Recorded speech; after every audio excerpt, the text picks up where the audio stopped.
As an aside, by the way, the fellow we talked about in the last interview, Vince Palamara, Yeah. you've seen his letter to the about your book? I've not read it, no. I'm sure you probably know that he said that Mrs. Kennedy and Me is highly recommended to everyone for its honesty and rich body of truth. He actually fully endorsed your book, even though he's been critical of... Well, I'll accept his Are endorsement. you worried that he's being... Well, maybe he has some secret agenda, I don't know, but I accept his praise. Thank you. In your book,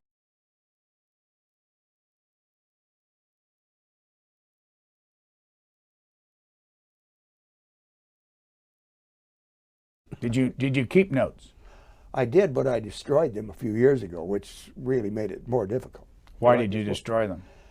I promised that I would never write a book. I vowed that I would never do so, never contribute to a book, never talk to anybody about it. And so just to kind of make sure I would never get myself involved, I burned everything. There were a few mementos I kept, but for the most part I burned. I burned all my notes. And now when the opportunity presented itself and I decided to do it, I had to go back and talk to other agents who I worked with who still have some notes, and to check everything through newspaper archives for dates and times and places to make sure I was accurate. And so it was very tedious to go through this and write the book. Do you remember the year you burned your notes? This is 2012. It was after maybe 2005, something like that. So what changed?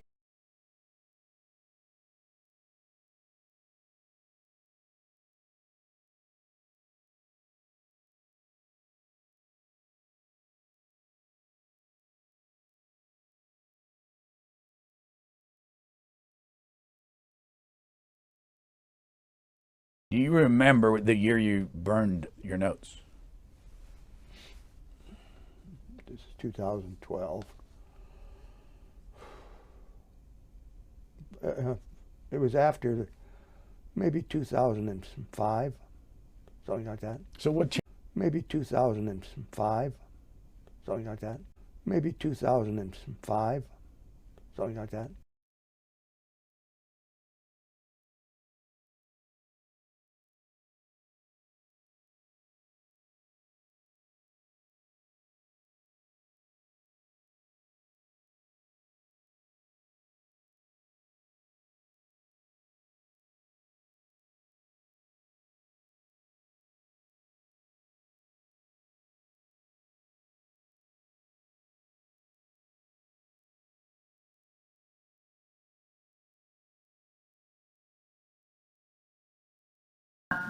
Jerry and I talked about this a lot because I read something or read reports and I say, Jerry, this contradicts what you're telling me or what Clint is telling me.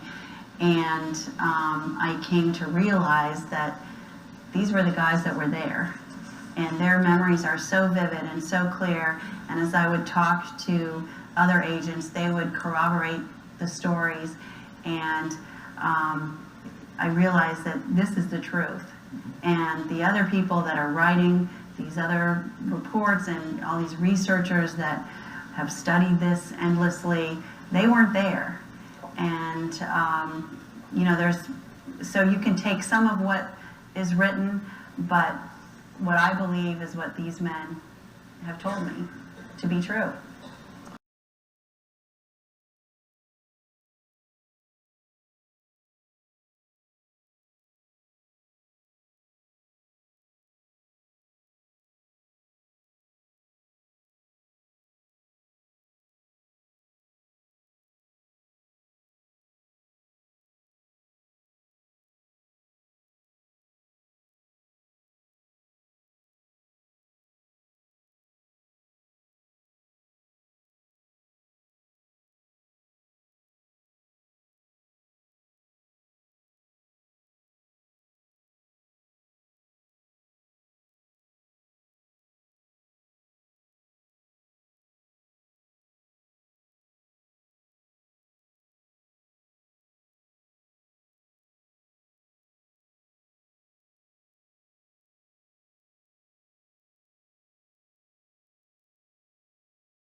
The most painful theories point fingers at the agents themselves.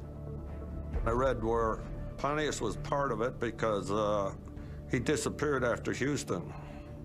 A conspiracy for the agents to shoot the president. I mean, this is off the wall. One of the agents shot him.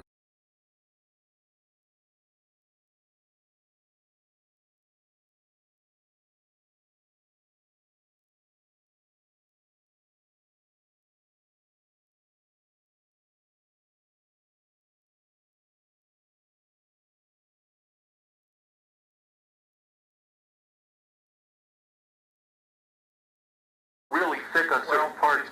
If Don and I were on the back of the car, and it landed on the follow-up car, we wouldn't have known about it. Oh, okay. See, what I'm thinking is, because Sam was telling me something to the effect where, I guess Floyd Boring on this trip, what he would do is, intermittently, the agents would go back to the fog car, or, I don't know, is that, I don't know. I thought Roy Kellerman was in the front seat of the limo, and not Boring.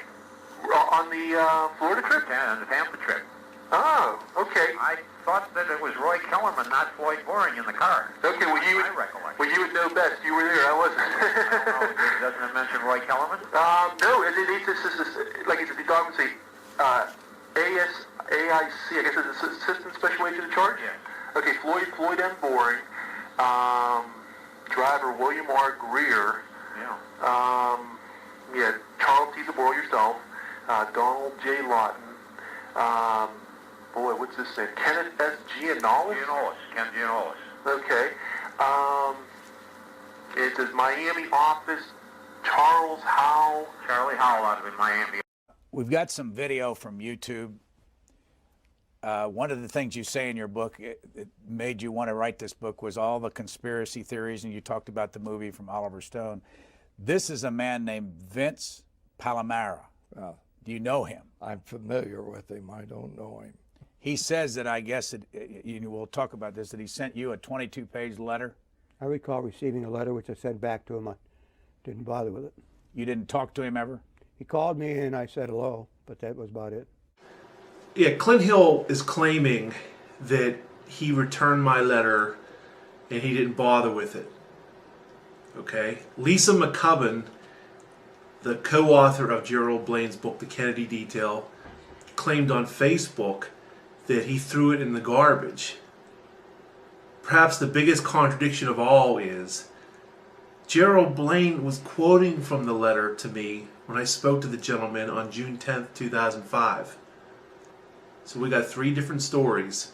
Clint Hill's claiming here that he returned it to me. He did not return it to me. I received his signed receipt that he received it. He did not return it.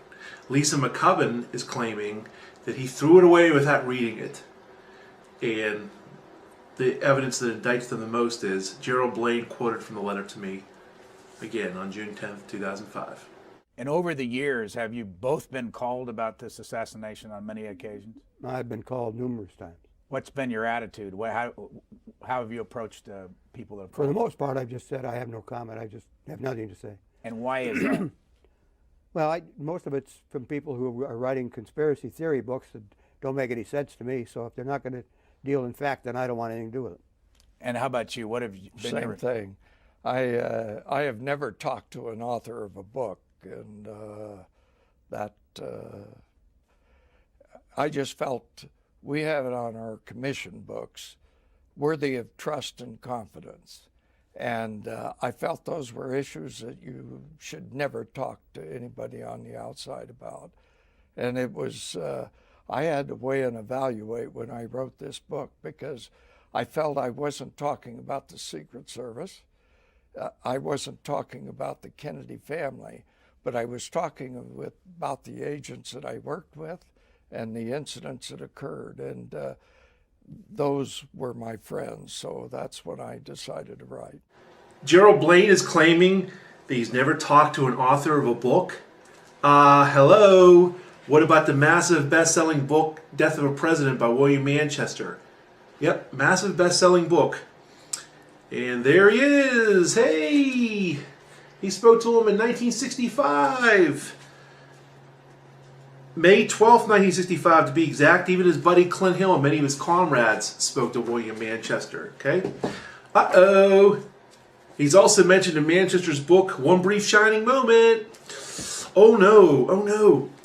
He's also mentioned in Ultimate Sacrifice. Yep. Well, I guess these don't count as books, huh, Jerry? Do you have to get permission to do this from the Secret Service? No. So this wasn't cleared by the Secret Service, this book? No, but we had lunch today with the director of the Secret Service, who thanked us very much for our contribution. Gerald Blaine is claiming that the book wasn't cleared by the Secret Service, and yet he had lunch with the director, him and Clint Hill.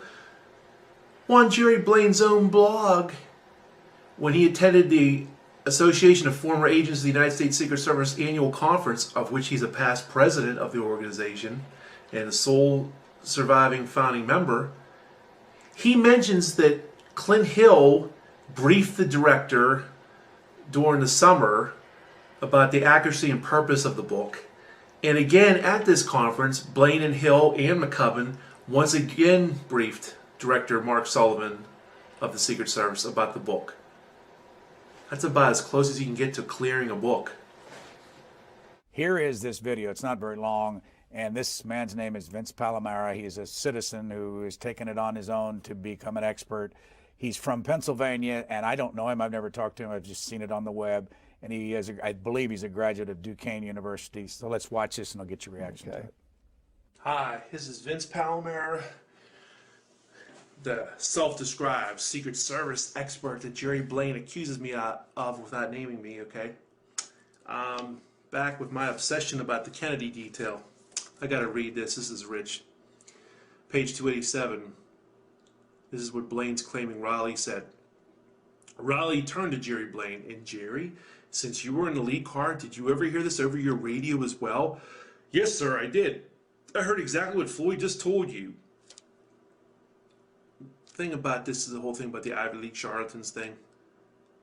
Jerry Blaine told me the Ivy League charlatans thing came from the guys. I can't remember who said it. Boy, his memory got real good 5 years later, because now he's claiming he heard it over the radio, Floyd Boring, okay? Just unbelievable. It's just amazing to me, you know? There never would have been a book if I didn't send a 22-page letter, okay, to Clint Hill that pissed him off so much that his very good friend Jerry Blaine came out with this book as a counter, okay? There's some nice things I recommend everybody to buy. I'm on censorship. This is my First Amendment rights, okay? It's got some nice pictures, some nice non-assassination things, and there's even some good assassination-related things in here. But it's very obvious. Other people picked up on it. That's why there's some really bad reviews on Amazon right now. Mine's the best of the bunch at 3 stars, too. It's very obvious it's a thinly veiled attempt to rewrite history and to blame President Kennedy without trying to blame him for his own assassination. First of all, his is not the best of the reviews. There are 7 with 5 stars, just in case for the record, that I saw today when I looked on Amazon. What's your reaction? Could you hear? Well, he wrote an assessment of the book about the first time about 5 weeks before it was released. The second time on Amazon.com, he and 4 of his friends, or 4 of his aliases, put a statement on assessing the book a 1, a 2, and a 3. My assessment of Mr. Palamara is that he called probably all of the agents, and what agent who answers a phone is going to answer a question, was President Kennedy easy to protect? Well, probably he was too easy to protect because he was assassinated. But the fact that the agents aren't going to tell him anything, and he alludes to the fact that when I wrote the book, most of these people were dead. Well, I worked with these people. I knew them like brothers, and I knew exactly what was going on. And I always respected Jim Rowley because he stood up to the issue and said, look, we can't say the president invited himself to be killed, so let's squash this. So that was the word throughout the Secret Service. This is rich. Gerald Blaine is saying, my assessment of Mr. Palamara is that he called probably all the agents, which is true. And what agent who answers the phone is going to answer a question, was President Kennedy easy to protect? You did, Mr. Blaine. February 7th, 2004 and June 10th, 2005 to be exact, and many of your colleagues echoed the same thing. That JFK was a very nice man, never interfered with the actions of the Secret Service, and did not order the agents off the limousine. Picking up where Blaine left off. Well, he probably was too easy to protect because he was assassinated. Jeez, that's really nice to know, Mr. Blaine. Again, a quote from Blaine here. But the fact that the agents aren't going to tell him anything, you told me a whole bunch of things in our 45-minute conversations, plural, times 2, on those dates I mentioned. And many of your colleagues told me much of value. And he alludes to the fact that when I wrote the book, most of these people were dead. Yes, it's very relevant.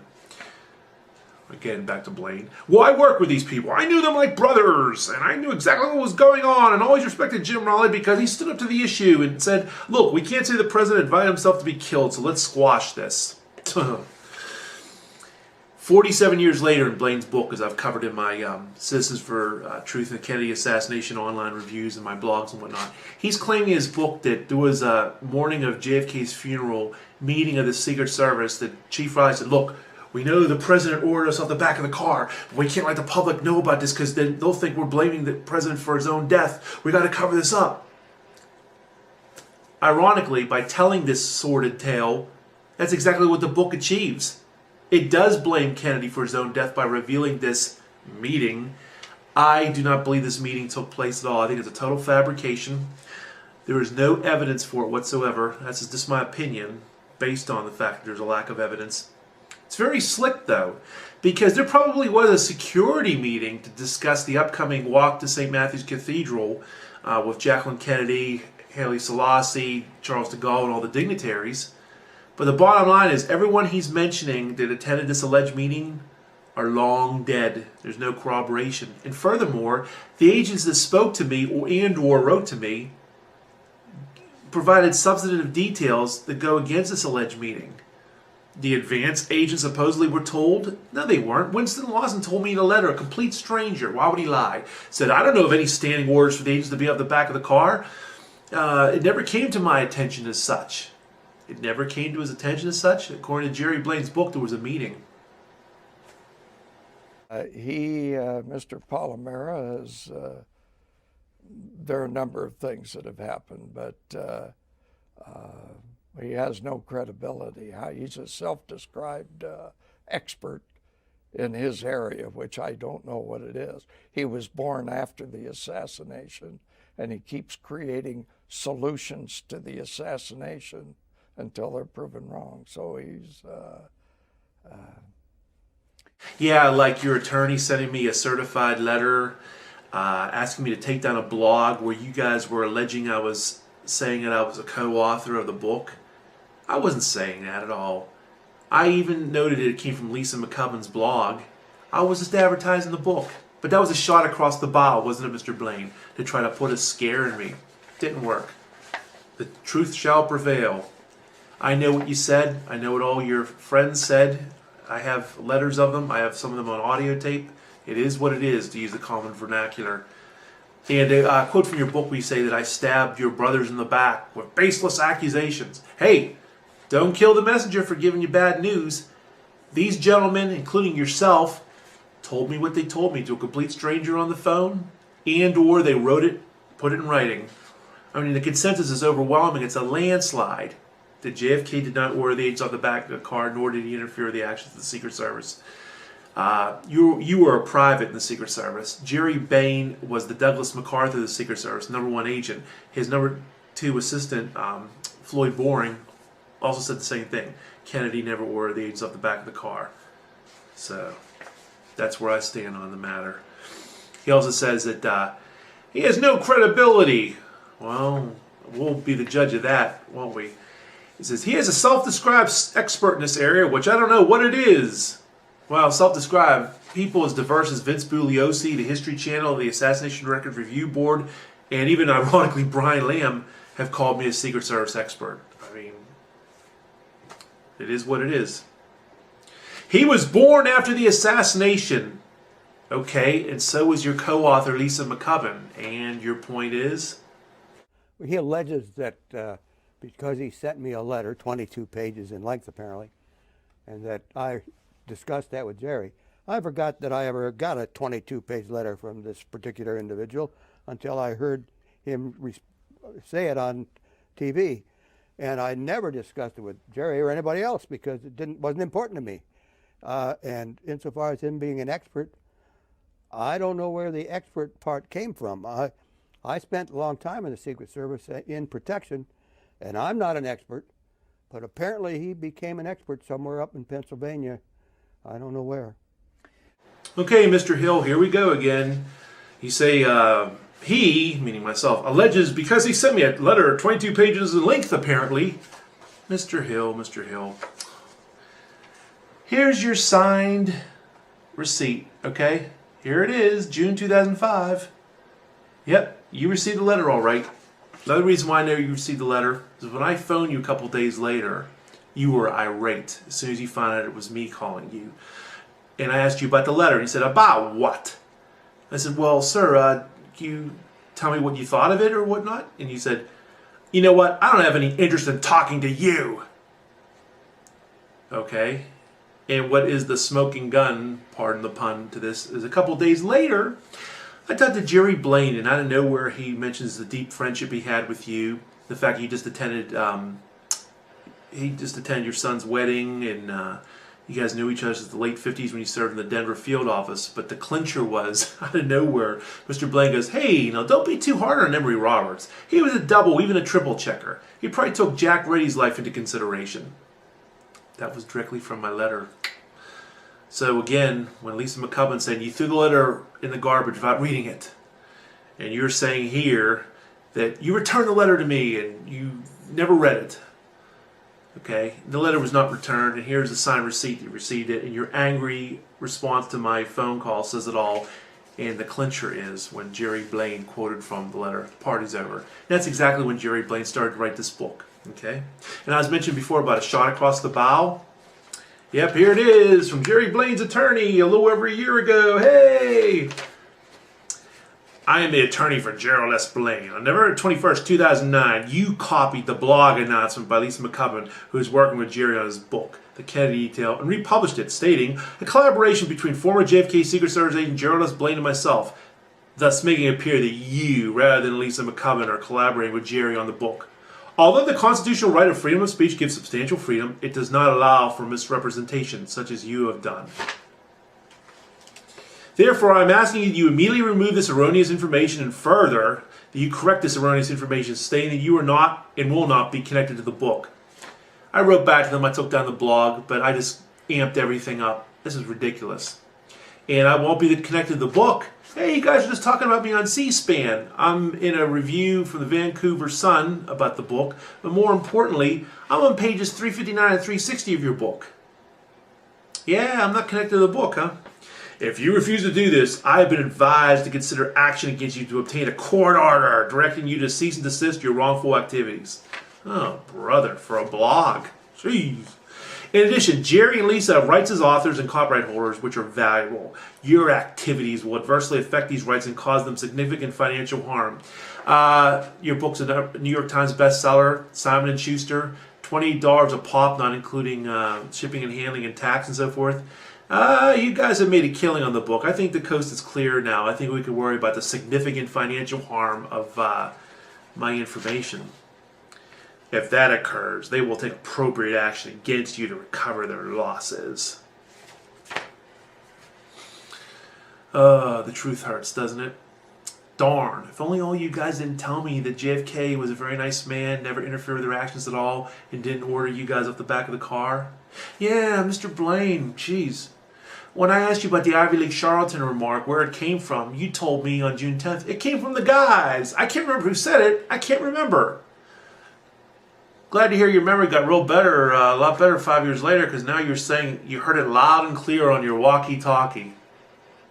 Mr. Blaine, it's very obvious your book and the documentary are a reaction to my research. Other people have noticed it too.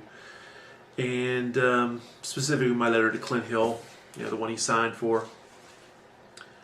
Because it looks pretty bad, doesn't it? It looks pretty bad. Yep. All these gentlemen, including yourself, are telling me that Kennedy never ordered him off the car. Why weren't they there? And this thing about the freeway, they were going too fast, that's bunk. Because there's many trips where the agents were on the back of the car at very fast speeds. No, won't wash.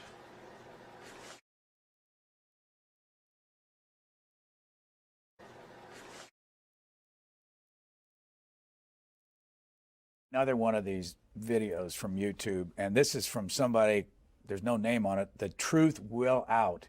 And I run it again so that you all can deal with what the accusations are. Let's run this, and it's about 1:29. You can watch it on these monitors here and comment on it. Watch the left side of your screen. The arrow points to Agent in Charge, Emory Roberts, as he stands in the Secret Service follow-up car and motions with his hand. What he is doing is calling away the president's two most important bodyguards, the bodyguards whose job was to protect the president's back by riding on the bumper of the limousine throughout the motorcade.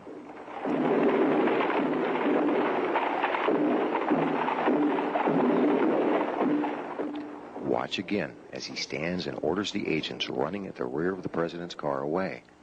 Watch the confusion inside the follow-up car that results.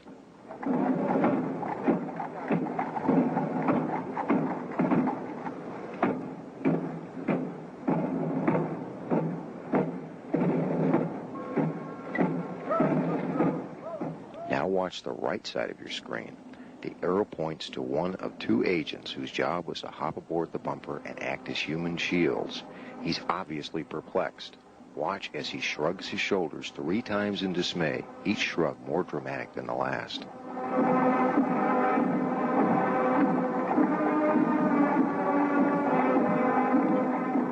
As you watch this scene for the final time, ask yourself, is this the kind of conduct you would expect from an agency that routinely sends an advance team to a city a month or more prior to the president's arrival in order to make preparations?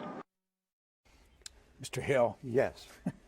I'd be glad to comment on that. I was the agent on the left rear outside, running alongside the car. The agent on the right rear, working the car, the right rear at that time, is an agent named Don Lawton. Don Lawton's assignment that day was not to ride in the follow-up car. His assignment was to remain at Love Field and handle our return, secure the airport for us when we came back. We were going to fly on to Austin, Texas.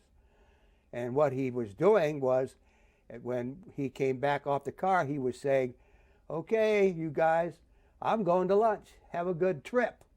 I talked to him within the last month, and he reiterated to me the same thing again. That's exactly what he was doing.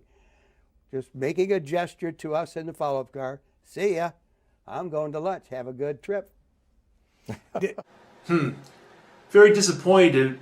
C-SPAN chose to use a very poor copy of the Love Field footage. This thing about the identification of the agent, whether it was Henry Rivka or Don Lawton, the point is moot. The bottom line is the agent was recalled from the car, from the area of the car, by Emory Roberts. And this thing about supposedly the agent said, yep, I'm going to go have lunch. It's up to you guys now. No one finds that credible. So that's where I stand on that. The Zapruder film, when the Zapruder film is run at normal speed, another theme that Palamara throws out is that Bill GREER stopped the car.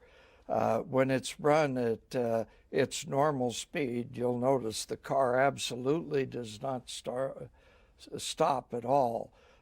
This happened in less than 6 seconds after the president was hit in the throat and moving along. Then all of a sudden everybody broke down the Zapruder film to frame by frame, to slowed it down, and they created a myth to almost every frame of what was going on. And you'll notice too that when Mrs. Kennedy comes over after the first shot, she is directly in front of the president's face. And people have accused Bill GREER of pulling a gun out and shooting the president. He'd have had to shoot through the Conleys, and he'd have had to shoot Mrs. Kennedy. And the same thing holds for anybody on the grassy knoll. Had they fired, they'd have probably injured Mrs. Kennedy in it too. These are the myths that come about. People create a myth or a theory, but they forget all the other facts that are going on. Okay, Gerald Blaine saying, when the Zboril film was running normal speed, another theme that Palamara throws out is that Bill GREER stopped the car. When it's running normal speed, you will notice the car absolutely does not stop at all. Well, a couple things I have to say about that. Close to 60 witnesses, including 7 Secret Service agents and Jacqueline Kennedy, said the car either slowed down or stopped.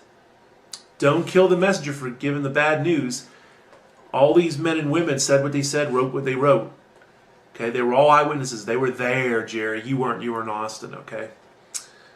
They said the car slowed down and stopped, or just slowed down. Not that they all said it stopped.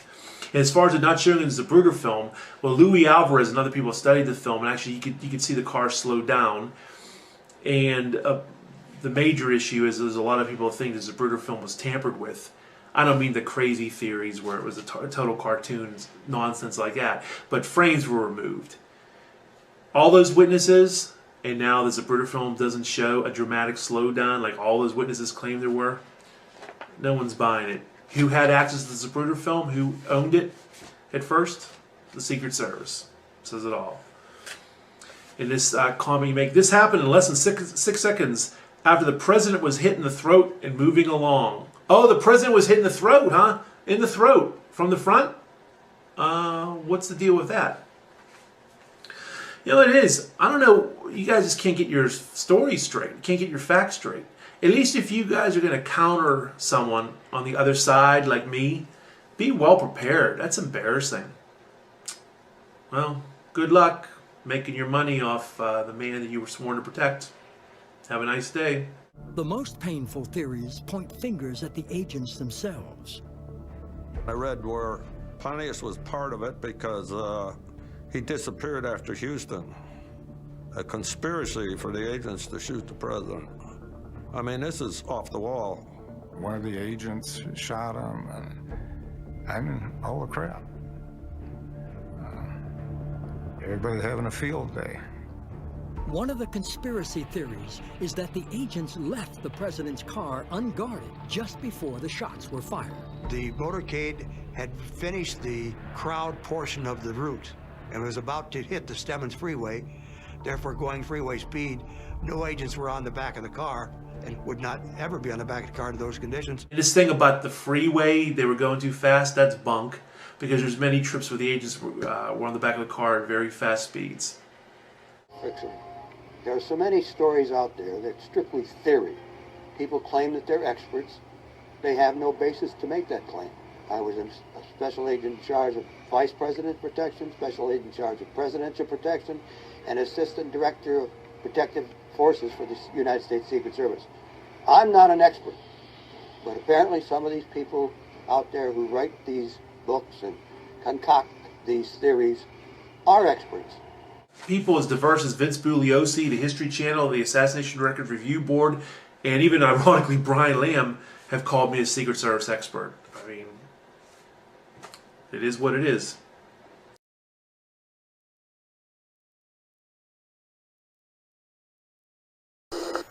Well, he can tell you what he wants done, and he can tell you certain things, but that doesn't mean you have to do it. And what we used to do was always agree with the president, then we do what we thought was best anyway. Well, he can tell you what he wants done, and he can tell you certain things, but that doesn't mean you have to do it.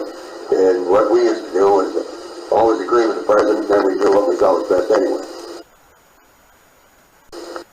Well, he can tell you what he wants done, and he can tell you certain things, but that doesn't mean you have to do it. And what we used to do was always agree with the president, then we do what we thought was best anyway. Well, he can tell you what he wants done, and he can tell you certain things, but that doesn't mean you have to do it. And what we used to do was always agree with the president, then we do what we thought was best anyway. Well, he can tell you what he wants done, and he can tell you certain things, but that doesn't mean you have to do it. And what we used to do was always agree with the president, then we do what we thought was best anyway. Well, he can tell you what he wants done, and he can tell you certain things, but that doesn't mean you have to do it. And And what we used to do was always agree with the president, then we do what we thought was best anyway. That's the important stuff. Yes, I think so. He had me as a person he talked to, and I never talked with him. He had Floyd Boring as a person he talked to, and Floyd didn't talk to him. So, you know, I don't know where a lot of the information came from, but he had a lot of references on it. But I thought the book was right on the mark. He knew about the stop in Tampa and the president's request, and But you never sat with him. no, no, I don't know how he got a hold of that. And Floyd, he gave me a very full report for the book, and Floyd said he didn't talk with him. He doesn't know where the information came from. Yes, I think so. He had me as a person he talked to, and I never talked with him. He had Floyd Boring as a person he talked to, and Floyd didn't talk to him. So, you know, I don't know where a lot of the information came from, but he had a lot of references on it. But I thought the book was right on the mark. He knew about the stop in Tampa and the president's request, and But you never sat with him. no, no, I don't know how he got a hold of that. And Floyd, he gave me a very full report for the book, and Floyd said he didn't talk with him. He doesn't know where the information came from. Blaine is partly correct. Floyd Boring did not. He was not interviewed by William Manchester, as the source notes reveal, and Floyd Boring was adamant to me he was never interviewed by Manchester, and Floyd Boring adamantly denied what was attributed to him in the book was even true. Floyd Boring said that was not true. President Kennedy never ordered the agents off the car. That whole Ivy League charlatans comment was bullshit. And what other bullshit is, Gerald Blaine was interviewed for this book. He's lying now. Gerald S. Blaine was interviewed. He admitted to me in 2005 he was interviewed for the book. I wonder why he's denying it now. Could it be because he is the originator of the JFK ordered us off the back of the car Ivy League charlatans bullshit? Could be. Two crucial decisions are made that affect the president's security. It had been raining in Texas, and they chose to remove the bubble from the president's car. Previous to that, they had the bubble on the car, but it was a very bright, sunny day. In all due respect to the Newmans, good people who believe shots came from the front, directly behind them on the grassy knoll. The they Bill Newman is referring to, they were the Secret Service. This was a Secret Service decision, as Agent Sam Kinney told me. The president is also keen to give the crowds the best view possible, so asks the Secret Service agents not to stand on the back of the car. Basically, he didn't want to look like he was overprotected. So we had a shortage of agents, and then he emphasized it that he didn't want agents on the back of the car. This is total bull. Gerald Blaine spotting this total mythology, this total false crap. There's no other way to put it.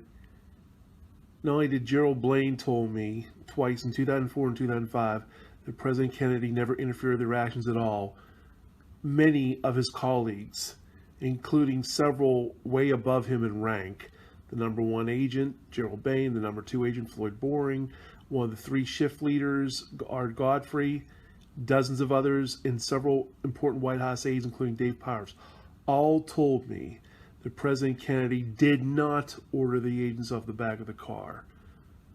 Dave Powers, arguably JFK's best friend since 1946, wrote to me in a letter saying that the president never had to order the agents off the car. The list goes on and on. See my first book, Survivor's Guilt, and also see my third book, The Not So Secret Service. It's a shame that Gerald Blaine is still spreading these lies. I think I'm going to have them right on the back end of the president's car because we just don't have the manpower to do anything else but that. All of a sudden I hear over the radio, the president wants the Ivy League charlatans to fall back to the follow-up car. Gerald Blaine told Vince Palamara that he heard this remark from the guys, not over his radio. He told Vince Palamara that President Kennedy never interfered with their actions at all. Floyd Boring, the agent you see in the passenger seat of the limousine next to the driver Bill GREER, that's Floyd Boring, he was Assistant Special Agent in charge. He told Vince Palamara that this was not true. JFK was a very nice man, never interfered with their actions at all. He never ordered them off the back of the car. I specifically asked him about the Ivy League charlatans remark. It's in William Manchester's book. Floyd Boring adamantly denied this to me twice. He also sent me a letter saying that President Kennedy was very cooperative. The same thing he told the JFK Library in 1976. Don Lawton, the agent you're seeing about to get on the back of the car there, told me that, who knows, you can hindsight yourself to death. If they would have left guys in the back of the car, Special Agent in Charge Gerald Behn and a slew of other agents told me that President Kennedy never ordered the agents off the back of the car. Gerald Blaine, author of the Kennedy Detail, told me the same thing until he realized, uh-oh, we got to cover our behinds. And he politely told everybody, we're starting the campaign now, and the people are my asset. Said I couldn't get elected dog catcher. Blaine took that from Floyd Boring's JFK Library oral history in a different context that was not related to the agents being on the back of the car, which is totally untrue. See the gentleman next to JFK there? That is Congressman Sam Gibbons. He told me the agents were on the back of the car the entire time. He heard no presidential order to remove the agents from the back of the car. President Kennedy had back braces and a very bad back. He couldn't have turned around to see the agents. He wouldn't have cared one way or the other. And the agents were actually back far enough, they weren't an issue anyway. If I didn't get out and greet the public, we all of a sudden understood, but it left a firm command to stay off the back of the car. That left a firm command to stay off the back of the car? Bull. Again, Gerald Blaine in 2004 told me that President Kennedy never interfered with their actions. In 2005, when I told him, where'd the Ivy League charlatans comment come from? He said, came from the guys. I can't remember who told me. I can't remember. Now he's saying he heard loud and clear over his walkie-talkie. Yet Floyd Boring told me it's not true. Gerald Blaine was interviewed by William Manchester, something he is now denying. I feel strongly that Gerald Blaine is the source. It's in Manchester's book of this Ivy League charlatans mythology. President Kennedy never ordered the agents off the back of the car. It was a lot of long days. Jerry and I talked about this a lot because I read something or read reports and I say, Jerry, this contradicts what you're telling me or what Clint is telling me. And I came to realize that these were the guys that were there. And their memories are so vivid and so clear. And as I would talk to other agents, they would corroborate the stories. And I realized that this is the truth. And the other people that are writing these other reports and all these researchers that have studied this endlessly, they weren't there. And, you know, so you can take some of what is written, but what I believe is what these men have told me to be true. And their families waiting for the first couple that afternoon. There was the presidential limousine that 24 hours later would become a hearse.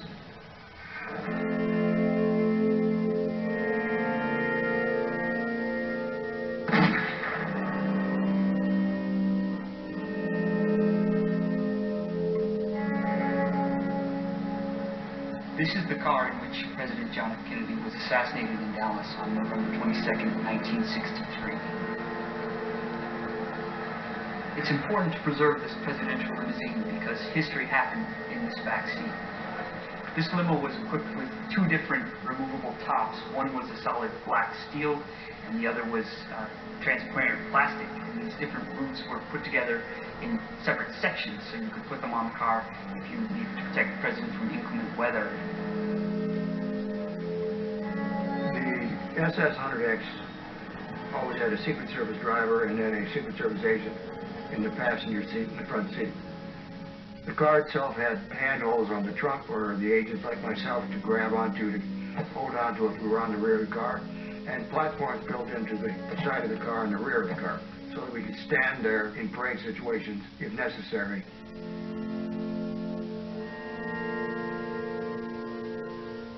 There's always been some allegations about why the agents weren't up on the rear of the car in Dallas. Well, that was simply because the president didn't want them there. And so when we got to Texas, when it was not really necessary, we stayed off the back of the car. Agent Clint Hill, with all due respect, is fibbing. That's a lie. Those two prior films they showed earlier in that clip prove it right there. The first clip that was greatly slowed down was from Bogota, Colombia. And that's agents Bob Lilly and Roy Kellerman riding on the back of the car. Bob Lilly told me that President Kennedy never ordered the agents off the car ever, and that motorcade was reaching speeds of over 50 miles an hour at some points. The bubble top was on the whole time. It was a bright, sunshiny day, no rain. The other clip they did permit to run at normal speed, you could see how fast they were going, also had the bubble top, also no rain. See Chapter 1 of my book, Survivor's Guilt, The Secret Service and the Failure to Protect the President. Protect President Kennedy, I should say. The bottom line is, Clint Hill's fibbing, his shifty eyes, and his nervous demeanor say it all. Allegations, those allegations came from me. Thank you. These are photographs of motorcades, President Kennedy, 1961 through 1963. Former Secret Service agent Gerald Blaine, the author of the Kennedy Detail, would have you believe that the agents obscured the view of President Kennedy. This is total bunk, total bull. Here are the agents on the back of the car, June 1963. Here's Kennedy. Again, here's the agents, here's Kennedy. Look at all this room here. Look at all the people cheering on Kennedy. Are these agents obscuring the view of President Kennedy? I mean, you can't see him because the agent's on the back of the car? Totally ridiculous, totally fraudulent. The agent should have been there. This agent, Sam Sullivan, told me President Kennedy did not order the agents off the back of the car. Special Agent in Charge Gerald Behn, B-E-H-N, said, I don't remember Kennedy ever saying anything about having agents on the car. But he said that Kennedy never ordered them off the car. I don't remember Kennedy ever saying anything about not having agents on the car. If you see the newsreels, you'll see agents on there. This is 4 days before Dallas. Tampa.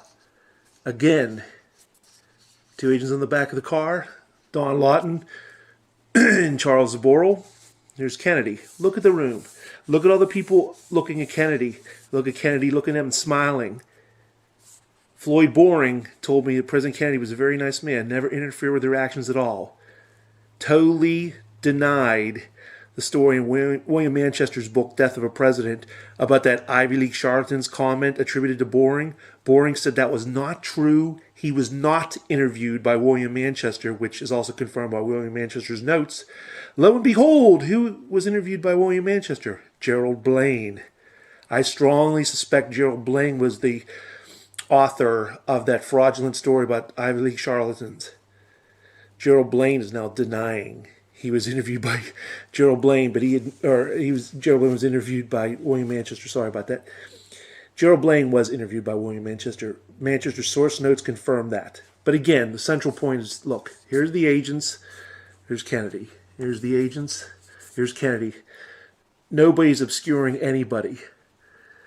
Again, Here are the agents on the back of the car. There's even the bubble top, nice motorcycle. No one's being obscured by the agent's presence on the back of the car.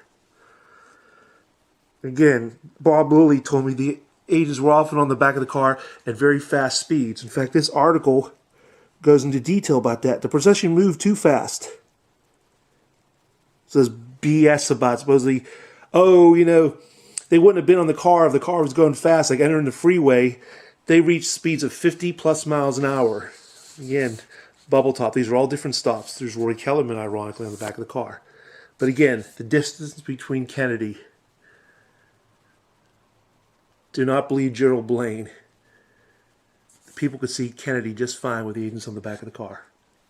Here was killed. The Secret Service agents normally walk directly beside the car on either side. We do not see any in this photograph, but usually 2 or 3 Secret Service agents will walk on either side of the car so that they are there to spot anyone who looks like a troublemaker. That's relaying our TV signal from the mobile camera in the parade route.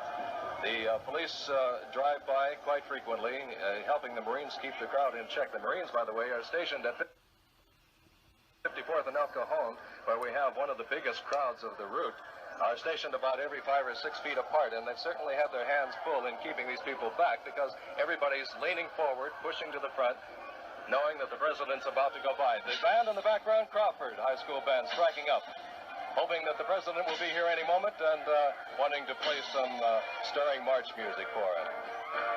May I again point out that the picture you see is not from 54th and El Cajon. The 2 press trucks, including a live mobile feed, still in motion photography, and more importantly, Marines facing the crowd 5 to 6 feet apart.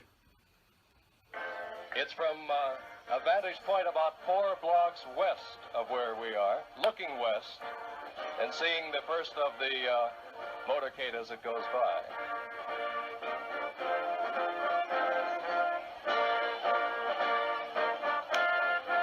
And that's part of the crowd lining the streets, lots of children, the Marines with their hands full.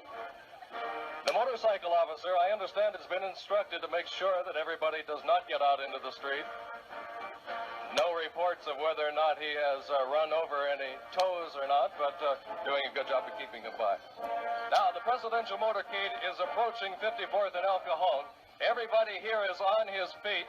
The people are beginning to cheer. The people behind me are, of course, quite expectant and quite excited about this occasion. First car coming by our camera at 54th and El Cajon is one of the lead cars on the motorcade.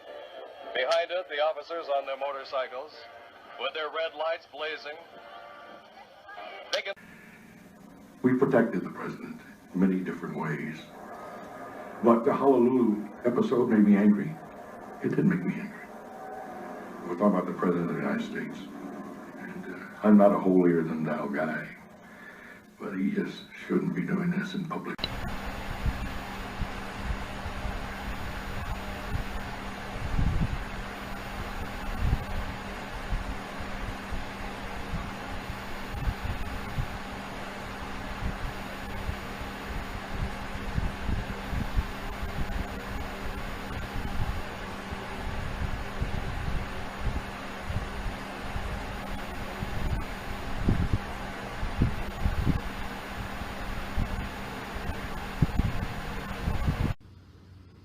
This is video, Associated Press video, film actually, of President and Mrs. Kennedy's trip to Latin America, December 1961. This covers Puerto Rico trip. There you go. There's the bubble top agents by the car. And you're going to see some more interesting images in a moment.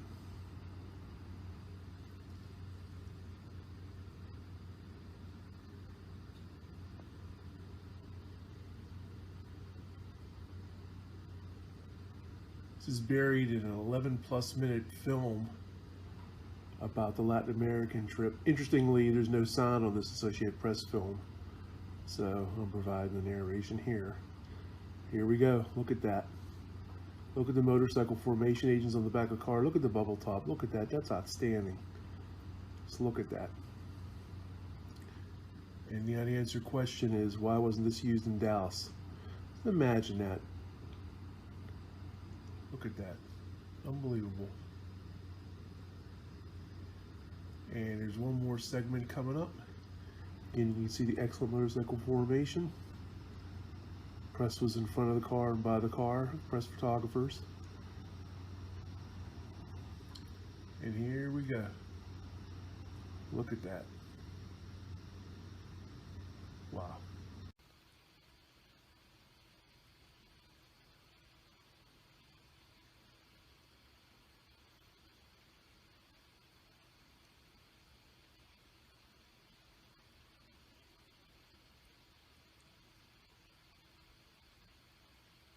Notice the excellent security for President Kennedy. Agents on the back of the car, bubble top, great motorcycle formation, military and police line street facing the crowd. Superb.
One of the other things I found out interestingly enough is there's no truth to this thing about supposedly Kennedy ordered the agents off the back of the limousine. No, he had nothing to do with that. I figured that because you know what? William Manchester makes the claim that Floyd Boring was ordered by Kennedy, and I'm quoting what it says in the book, it says, keep those Ivy League charlatans off the back of my car. That is false. Yes, I found that out, and I talked to William Manchester, who lives in Connecticut, about that, and he got real defensive with me. He says, all those notes are under seal, and I'm not allowing anyone, especially yourself, to look at these rules. There was nothing even we're talking to? William Manchester. Oh, okay. I talked to William Manchester. He called me on the book.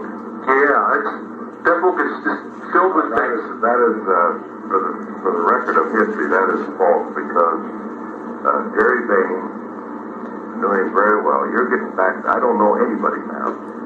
They're all gone. I've been retired so long that people came and asked me as retired. Okay, yeah. And Gerald Behn was a very good friend. Matter of fact, he was my boss at the White House. And Floyd Boring, he's still alive. Gerald Behn passed away last year, I believe. And Floyd Boring and JFK got along perfect. Yeah, I can't believe you know what I'm saying? The tremendous damage these books have done, because what happened was, after the Warren Commission, everybody was waiting, I guess, during the 60s for the Manchester and Bishop books, and when people read them, they figured, hey, it must be true, it's in print, and ever since that time, people have been using those as source books, if you notice the bibliographies, and unfortunately, I can't tell you how many times that those myths have been repeated about Secret Service tension with JFK, and also the thing about the agents on the limo. And yeah, now I've got more confirmation on it. There has never been, in my history, any more rapport with the President of the United States other than possibly Harry S. Truman. Yeah, that's another one they said. Harry S. Truman was a jewel just like John F. Kennedy was. Yeah, they said the only thing that caused... I don't really have too much faith in that. No, it's bad. Oh, believe me, I'm not putting any stock into it. Just read. You can't put a hell of a lot of stock. I'm finding that out. I tell you what, Sam, let's get that point. This is true. No, and I tell you what, I get people that argue with me about this. Oh, come on, Kennedy was one of the most tough to protect presidents. He always ordered the men off the back of the limo, and now I'm finding out that's not true. You know, because they say they make a big play about supposedly Ford. Kennedy was one of the easiest ones to ever protect, and this is why most, I would say 99% of the agents, and I'd even like to go 100, but I like to leave leeway like this. You know, leave room for a higher score. Right. He was one of the best presidents ever to control. Oh, okay. He trusted every one of them. Boy, I tell you, this is amazing. That I guess William Manchester got away with this at the time because he was such a highly touted journalist, and he had sort of that Kennedy authorization to do this book, and it just escalated from there. That's exactly. Yes. Did you have any occasion to speak to Mr. Manchester? Oh, okay. See, I wasn't involved in that at all. I had been on the trip before. The last vacation he had. Oh, okay, the one in Florida. Oh, okay, yeah. There's something relating in his book about that too.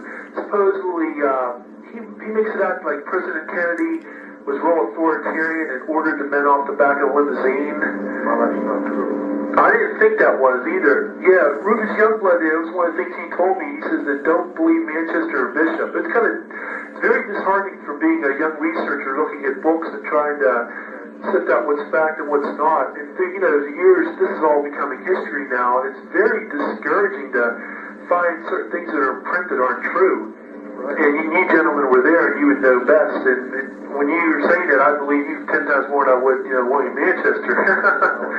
Yeah. Oh, well, you were there. That's the problem. But the most alarming thing about this is, sir, is he quotes you in the book, but you're not interviewed in the book in the back section. Oh, yeah. He says that supposedly President Kennedy told you, I'm quoting, keep those Ivy League charlatans off the back of the car. That doesn't sound like... okay. Boy. I tell you, this is amazing. I didn't think so either, because he was gracious enough to indicate all his interviews at the back section of the book, but your name wasn't there. Something, how can he get a direct quote from a gentleman he never spoke to? I never told him that. Yeah. Hey,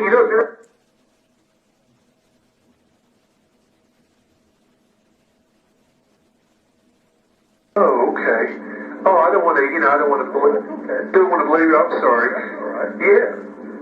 Yeah, it's okay, because boy, you really go a long way back, sir. You were involved with the attempted Blair House, the Truman, did they ever, I know I'm throwing a lot of things at you at one time, sir, did they ever determine, was it you know where Donald Byrd's well, like whoever bullet actually hit one of the men? Because it says that in one book I read.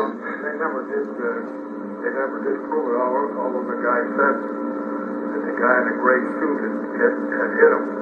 That was Colazo. Oh, okay. That was the only one that had a gray suit. I tell you what, I think that, I'm not trying to swallow your head up, but I think that's one of the most amazing acts of courage what you guys did that day, because that's never in Secret Service history is something like that happened to that grand scale. Yeah, because, you know, Dallas was just, it happened so quick, and that was not, they never returned any gunfire, but, you know, that was a true test of, because even in the Reagan assassination attempt, no Secret Service men fired a gun. So actually, this was the first time, like the only time maybe, ever in Secret Service history where that's happened. Yeah. But you know what? One thing I discovered, speaking of documents that came out, I was aware of this before, but Stuart Stott was also in Dallas. He was at the Trade Mart. Oh, yeah, I don't think so. Yeah, oh yeah. It says, oh yeah, according to this document, it says David Grant, Stuart Stott, a man by the name of Richard Johnson. Right. Boy, what's his other name? I can't make. Andy Berger. Right. Okay. It has Dennis Halterman, but it's scratched out. That's right. He passed away. Oh, okay.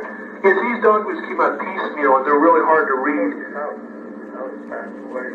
Actually, I doubted back he was there. Although I should know he was there because he died shortly thereafter. Yeah, you know, were you involved in any of the planning of the Texas trip? Did you, Well, no, I was involved in that, you know. Oh, okay. Did you at least did you give out assignments and so forth? Okay, because check this TMB something. I'm finding this out because in this less than 5 minutes of conversation, you've knocked out a lot of stuff that's in print that I was not taking as the gospel, but I know other people have. I can't tell you how many times I've seen that repeated where President Kennedy told the agents, I guess yourself and other people, get these men off my limousine, don't do this. Okay. Very nice man. Yeah, it's never interfered with us at all. That's what I thought. You know what they also said that at the time, you might remember this, that supposedly Mr. Truman, he was one of the toughest to secure because his Monday morning walks. Oh, isn't it? Oh, okay. Because they said that was like a security man's nightmare because after a while, it was like people were starting to become aware that he went on Monday morning walks. Oh, okay. Okay. Oh, that's interesting. Yeah. Oh, I didn't know that. Okay. Well, basically, yeah, okay, yeah, one final question. Did you know about supposedly the Skin the Line of Fire movie is supposed to be the dramatization of Clint Hill? Did you know about that? No, I didn't know that. Yeah, supposedly this movie, but it's played by Clint Eastwood. It's supposed to be like just a composite character of Clint Hill 30 years later. Yeah. That's pretty interesting because when I saw the movie, I could see there was references to Dallas and some other things. And it was pretty, because in the movie he says that he went on to guard Mrs. Kennedy, and that's exactly what Clint Hill did. And then it also makes mention to Spiro Agnew, and I checked in one of the books, and sure enough, he guarded Spiro Agnew during when he was vice president. Yeah. Yeah, so I guess to summarize, it's very tough for young people, historians, whatnot, to check these documents. It's a shame because unless you speak to the principals, there's these books. I get tickets from your reaction so that you weren't aware of some of these things in print. Well, see, for years I haven't read any of this stuff because I know it's all crap. That about sums it up. Yeah, very good. Okay, well, hey, I appreciate your time, sir. You really cleared up a lot of mysteries. I'm glad to have everything clarified here. Great. All right, so hey, take care now. I will. Thanks. Bye. Yeah, definitely take the one from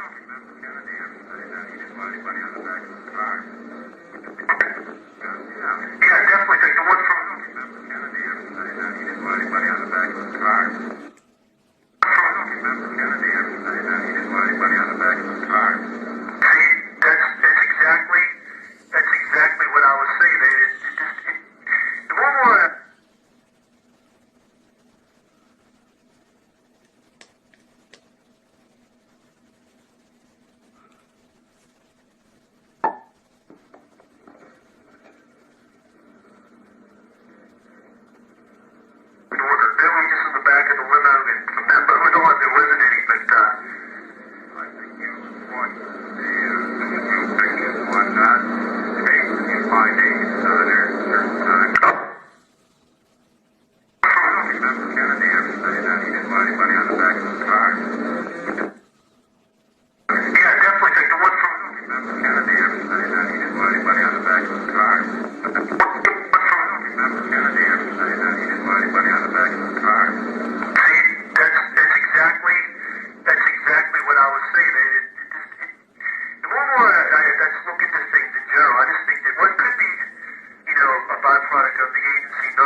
film footage of that. And there's two agents hanging onto the back handholds, and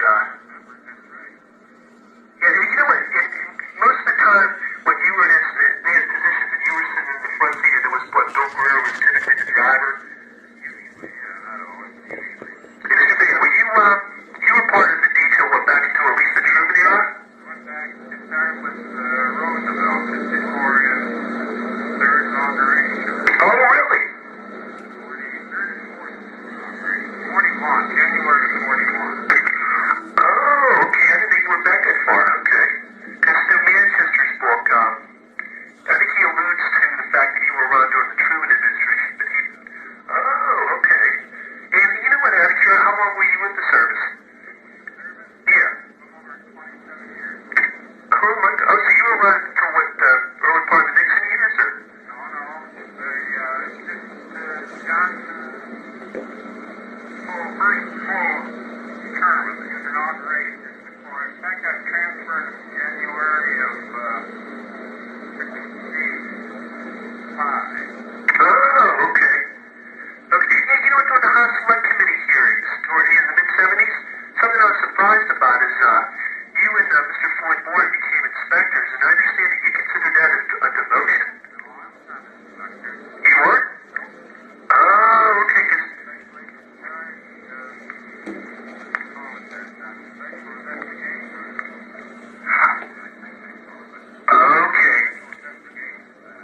Okay, so I'm trying to clear up some of that. Well, maybe it's apparently just some misinformation out there. Rufus Youngblood, are you familiar with this book? Oh, okay. He came out with a book roughly in the mid-70s, and he mentions the fact that you and Ms. Well, fact I put in quotes, that you and Mr. Boring became inspectors in the mid-60s. Maybe that was a bad terminology then, huh? Right now at Longhorn Steakhouse. Rufus Youngblood, I guess it was, Still around somewhere. yeah, so he was on 60 Minutes about 20 years ago, but they showed an update last year. Him and his wife visited Dealey Plaza, and he finally got over, I don't know why he ever felt guilty about it in the first place. I guess Everyone felt that. The job to protect the president, that's all. Everyone felt that. yeah, that's true. I can see it. Well, you know what, I mean, in that short span of time, that would have been tough to have done anything, you know what I mean? Well, I know that's what you still have regrets, remorse, whatever. Who knows if they left guys on the back of the car and stuff. You never know. You second guess. You can hindsight yourself to death. You know what I mean? Well, I know that's what you still have regrets, remorse, whatever. Who knows if they left guys on the back of the car and stuff. You never know. You second guess. You can hindsight yourself to death. Left into history that day, but he could not get there fast enough. When I got up on the car, Mrs. Kennedy then came up on the trunk. I got a hold of her and put her in the back seat. When I did that, he fell into her lap, but the right side of his face was up. I could see his eyes were fixed. I could see into the skull. There was a hole in his skull. And you could see that part of the brain was gone. It wasn't even there. So I just turned to give a thumbs down to the follow-up car crew because I thought it was a fatal wound. He was dead. It only happens at night. Prostitution, that's illegal. Procurement is illegal. And if you have a procurer with prostitutes paraded in front of you, then as a sworn law enforcement officer, you're asking yourself, well, what do they think of us? The first night or so I was there, someone took me aside and said that it's a good idea to keep your eyes and ears open and your mouth shut because you're going to see a lot of stuff that doesn't belong outside the agent's information. The Secret Service saw another side of Camelot, the dark side. We protected the president in many different ways. But the Honolulu episode made me angry. It did make me angry. We're talking about the President of the United States. And I'm not a holier-than-thou guy. But he just shouldn't be doing this in public. We protected him readily with our lives if we had to. But there were times when he would go into private gatherings and private activities where I felt that he opened himself to danger, to hazard, and things that weren't very mightily not becoming the President of the United States, to say the least. He was like a rough-cut diamond you just dug out of the dirt. If you cut it or strike it, you see one facet which makes you want to go out and fall under a car for him and love and admire him, and you see another facet that would make you not want to ever associate with him off the job in a bar or a restaurant, or spend time, certainly not letting babysit your sister. Agents report that the president often spent private time with young women on the White House staff. 2 of them were secretaries, known by the nicknames Fiddle and Faddle. Fiddle and Faddle joined the Kennedy campaign in Los Angeles, and after he was elected, they were assigned to work in the White House. But it became apparent that they were there to be scooped up and taken into the pool at noon with JFK. And the term we heard, they would go skinny dipping with Jack. And they appeared to be the sole afternoon entertainment for the president. And occasionally one of the White House staff members would take 1 or 2 of them upstairs when the president was up there. But this never happened when Jacqueline Kennedy was in town or when she was in the White House. One time, warning didn't come to the White House that Mrs. Kennedy was actually on her way, and just in the nick of time, the agent in charge was able to run into the pool and warn the president, and the door opened and people scattered, and as he ran out, he was holding a Bloody Mary in his hand, and I happened to be on the post there, and he said, "Here, take this." He didn't know what to do with it, and so I took it, and upstairs he went, and everybody parted, and everybody left, so that she didn't know. I never, in my real mind, figured that for the 2 years I was there, that she really didn't know what was going on. It would have been impossible. But strange situation. This Camelot, you don't rock the boat. I'm not sure how fully Jackie knew of the extent to which he was womanizing. She Was to compromise a targeted official by exploiting a personal weakness. In the Kennedy White House, members of the Secret Service were concerned that the president's private behavior made him a potential target. Many people came to the White House who did not know who they were. He had a tendency to surround himself with ladies sometimes that were a little worrisome. These women were of questionable character.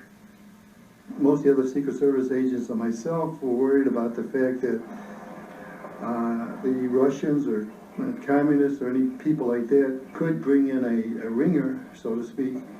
We didn't know if these women were carrying listening devices, if they had syringes that carried some type of poison, or if they had Pentax cameras that would photograph the president for blackmail. Possibility of blackmail and things like that, or spending. Who knows? I never knew the name of one of the outsiders.